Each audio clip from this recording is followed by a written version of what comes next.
As I gripped the steering wheel tightly, the darkness pressed in around me. I had always been an adventurous soul, but this late-night drive through the desolate countryside was unlike anything I'd ever experienced.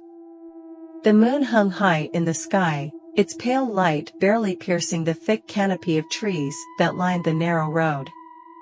I had taken this route to reach my friend's remote cabin, a place where we planned to spend a long weekend away from the bustle of the city. It was a familiar drive during the day, but at night, it took on an eerie, almost sinister, quality. As I continued down the winding road, the shadows danced ominously, playing tricks on my tired mind. Each twist and turn seemed to lead me deeper into a maze of inky blackness. My headlights cast long, eerie shadows on the road ahead, making the trees look like monstrous creatures lurking in the darkness, waiting to pounce. A sense of unease settled over me, but I chalked it up to the late hour and my own exhaustion. I turned up the volume on the radio, trying to drown out the silence and the unsettling feeling of being watched. The radio crackled to life with an old, scratchy voice that sent shivers down my spine.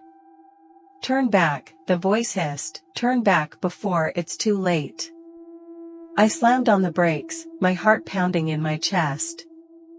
The voice on the radio had sounded so real, as if someone were right there in the car with me. I quickly checked the radio, but it was now silent, as if nothing had ever been broadcast. My imagination must be getting the best of me, I thought. Shaking off the unease, I continued down the road. The cabin was just a few miles away, and I didn't want to keep my friend waiting.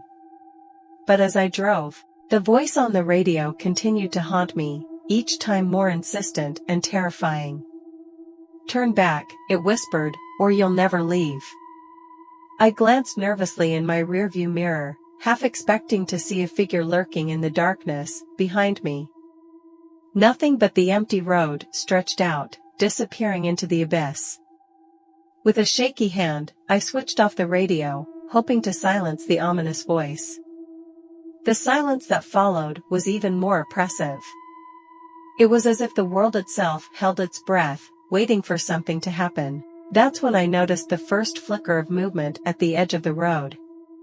It was a shadowy figure, too dark to make out any details, but it was definitely there, keeping pace with my car. My heart raced as I pressed harder on the gas pedal, trying to put some distance between me and the mysterious presence. But no matter how fast I drove, the figure remained just at the edge of the headlight's reach. It didn't seem to be getting closer, but it also never fell behind. Panic welled up inside me as I realized that I couldn't escape it. Desperation overtook me as I reached for my phone to call my friend and tell them I was being followed. My trembling hands fumbled for the device, and when I finally dialed, a voice answered. "Turn back," it said, echoing the words from the radio. "You can't escape." I threw my phone to the passenger seat, the voice on the other end still whispering, but I knew there was no turning back. The cabin was my only refuge, and I had to make it there.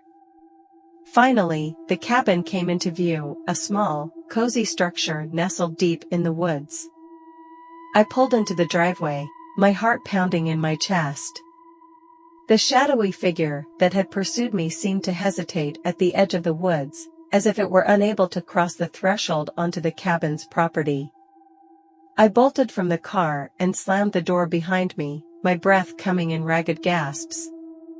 The cabin's door was heavy and solid, and I locked it with trembling hands. I felt safer now, but the voice still echoed in my mind, a constant reminder that I was not alone. Inside the cabin, I tried to calm myself, telling myself it had all been a trick of the imagination, a product of the late hour and the eerie drive. But as I settled in, I couldn't shake the feeling that something malevolent lingered just beyond the cabin's walls. Hours passed, and exhaustion finally overtook my fear. I drifted into an uneasy sleep, plagued by dreams of shadowy figures and haunting whispers. When I awoke, the sun was high in the sky, and the cabin was bathed in warm light. The sense of dread that had clung to me through the night had dissipated, leaving only a lingering unease. I never took that road again, and I never spoke of the voice on the radio, or the shadowy figure that pursued me. But to this day, I can't shake the feeling that something dark and otherworldly exists in the depths of the night, waiting for those who dare to drive its winding, desolate roads.